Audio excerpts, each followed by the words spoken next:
Cristobal, it's good to see you again. Hey, Matt, can you tell us what are the best exercises in calisthenics for strength gains that have carryover to lifting moves? Very good question. All right. So when it comes to exercise, always remember that any type of exercise you do does the same thing, which is the functional ability to, or the adaptive capacity to accompany the functional demand you're placing on your body. In other words, to do the damn thing you're doing, specifically, said principle, specific adaptation to impose demand. There is no such thing as any kind of exercise of any sort that will make you strong at everything. Everything will get you optimally stronger for the exact thing you're doing. And then there's functional carryover to anything else that has similarities to what you're doing. And the more similar it is, the more effective that carryover is going to be. But the less similar it is, the less carryover there's going to be. However, the basic movement patterns that you can engage in are going to have the best carryover simply because they're the most fundamental ways we use our body. So in that case, primarily, push, pull, squat is going to be basically it.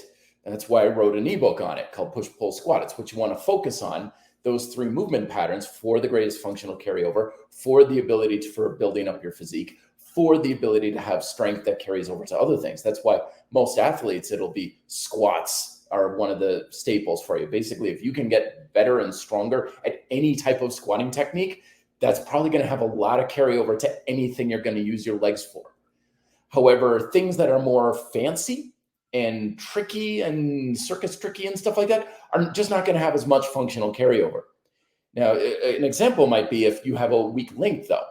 Like I got into front lever training many years ago, and just by playing around with it, I was able to strengthen up my lats, and suddenly carrying treadmills up, winding staircase got a heck of a lot easier. It had nothing to do with the front lever. It had everything to do with the fact that I could isometrically engage my lats more. So you're going to find that sort of thing here and there. But when it comes to things that are much more skill-based techniques that are very different, you're not going to have nearly as much carryover. So bridges are an extension exercise. So is a barbell snatch. If you could do a bridges all day, every day, and be the best bridger in the world, you're still probably going to be pretty weak at the barbell snatch just because they're so different.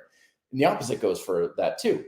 I once trained a guy who was a power lifter, very strong deadlifter, couldn't do a table bridge to save his life because they just were not, the functionality of the two was different enough that he was like, I just can't get my hips up with this.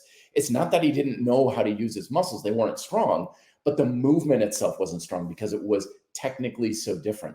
So look for similar movement patterns for that. But the other takeaway is if you have a specific functional activity you want to be stronger at, practice that functional activity. Don't be like, if I get strong at X, I'll be good at Y. No, if you want to get strong at Y, practice Y.